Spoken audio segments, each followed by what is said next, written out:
You guys are going to love him. Give it up for Seth Joseph, everybody. Seth Joseph. It sounds like we beat each other up, but we fight alongside each other. Speaking of fighting, I was doing a show on Friday in the city, and strangely enough, Uncle Murder showed up. And people knew it. They were like, yo, Uncle Murder's here! Like, I'm never going to do this show again, am I? This is not the place for my really white Midwestern ass. That's cool, there's nothing over there. It's fine. So I saw something really weird today. I was walking home and I saw a woman with one of those blind sticks. The stick's not blind, she's blind, she had the stick. And I'm watching her because I'm always wondering, are they going to trip? And, you know, because you got to see.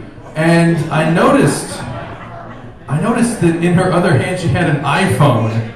And I was like, why? Why do you have an iPhone? You get no reception in the city. It's just dumb. Dumb. So she has both of those things going against her, which is sad. Yeah.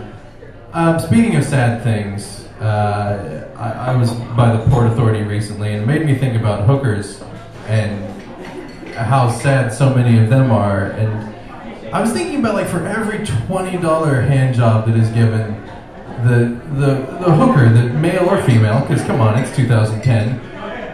Inside of that person, there is a little child who at one point was hopeful about the world, who was thinking that anything is possible. You know, before they get out in the world and they realize how shitty and awful and evil it is, there's like this one perfect memory that everybody's got. Like maybe it's Christmas when you're 5 years old, and there's that magical convergence of dad's not in prison and mom's not drunk and your brother's not cooking up meth in the kitchen or something, and everything's bright and shiny and new. And I kind of feel like that's where Obama got us to when he was elected. Like we became that hopeful hooker again, and we forgot for a minute that we were jerking off Halliburton, and then all of a sudden, boom, there's a big money shot in our face, and the Gulf is ruined. We're like, oh fuck, it's the same old thing. Nothing has changed. It's just window dressing. Goddamn Cheney. I was thinking recently about how awful it would be if there was a Cheney sex tape. Like that's just terrifying. But then I thought, you know, it'd be kind of cool from like a Mystery Science Theater standpoint to watch Dick Cheney try and fuck. Because I'm pretty sure he's forgotten how. Like, he is so full of hate and evil that he's no longer capable of physically expressing love. You know, I just imagine that it would be him kind of shuffling around, just his shirt off, not his pants, and Mary's like trying to turn him on. She's playing with his you know, what do they call it, pacemaker scar, and like trying to get him turned on, but it's just not working. He's like, go fuck yourself. And you're watching it and waiting, you know, is he gonna get excited and have a heart attack, and it'll be the trifecta of celebrity, sex, and death all at the same time? Like a Kenneth Anger book or something. It'd be... He wrote Hollywood Babylon. That's where that came from. But no, there's no Cheney sex tape. Thank God. That'd be really awful. Yeah. I've also been thinking recently about the sanctified institution of marriage. I'm thinking about this because there was a guy in Korea recently who married a life-size pillow with a cartoon character on it. Yeah, it's true. You can look that up. And it's not even a real woman on the pillow. It's a cartoon character, and he married her.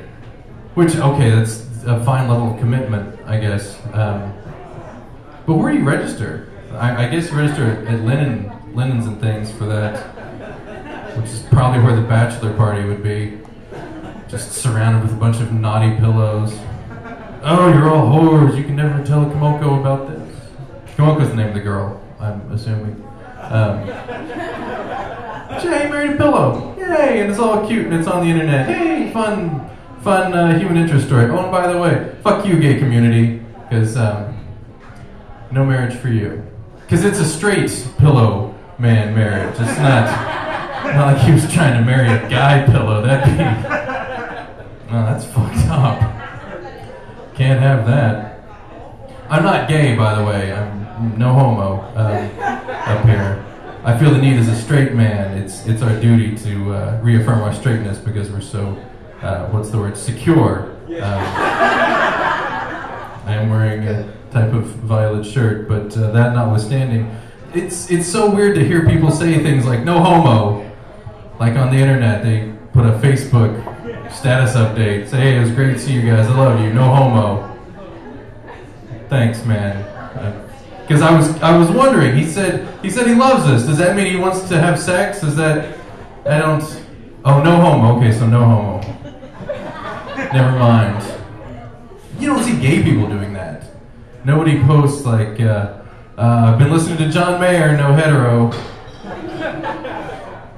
Do you ever think about all the time in your life that's been stolen by John Mayer? Don't you just want to hit him? Anyway. But I feel it doesn't work. Not hitting John Mayer, I'm sure that would solve a lot of problems, but the whole, like the no homo thing, like, okay, sure, peaches, whatever. It's not like you could transfer that to another way of doing things. Like, if I went home tonight and posted, boy, I sure would like to live in the Lower East Side if only there weren't all those Jews, no Nazi. Unfollow. Why was I following Goebbels for president? That doesn't make sense. I'll just go back to listening to Glenn Beck. It makes more sense. He's so funny. He's a funny man. I forgot what I was talking about. What was I talking about? The internet? Yeah, good stuff. Something sad happened recently. A man died in Japan at 93. His name was Tsutomu Yamaguchi, and his claim to fame was that he survived the atomic attacks on Hiroshima and Nagasaki. Way to go, man. Yeah, he was in Hiroshima on a business trip and then got, incinerated by an atom bomb, and then went home to Nagasaki, and 3 days later did it all again. Japan promptly surrendered before he went on vacation, because who knows what else was going to get blown up. And when he died, people were writing about him and said, "Oh, he's such a lucky man." No. Pretty sure that statistically speaking, he's the least lucky person who's ever existed. You had the plague pop quiz. Did an atom bomb ever explode on top of you twice in 1 week? No, congratulations, you are not the least lucky person. It's this lottery winner over here. And I'm sure that he was kind of a prick to deal with. Like, you could never have a bad day. You could never, oh, my parents forgot my birthday. Man. Really? Did you ever get burned to a crisp? Twice? No? Then shut up, Peaches, we don't care. Give me my cheeseburger. I don't know why a cheeseburger came into that. I just assumed that after you survive 2 atomic bombs, you're like, hey, fuck cancer. I don't give a shit. I'll have all the cheeseburgers I want. Incidentally, it was stomach cancer that killed him, which just goes to show, no matter how tough you are, tumors will rot you out from the inside and kill you. But he's in heaven now, which, I guess, I don't know. I always wonder if everybody gets to heaven. Like, if no matter what happens, no matter how much of a bastard you are, like if you're Cheney, you still get to go to heaven. And I think on the one hand, that's kind of cool, but on the other hand, like that would really suck for suicide bombers.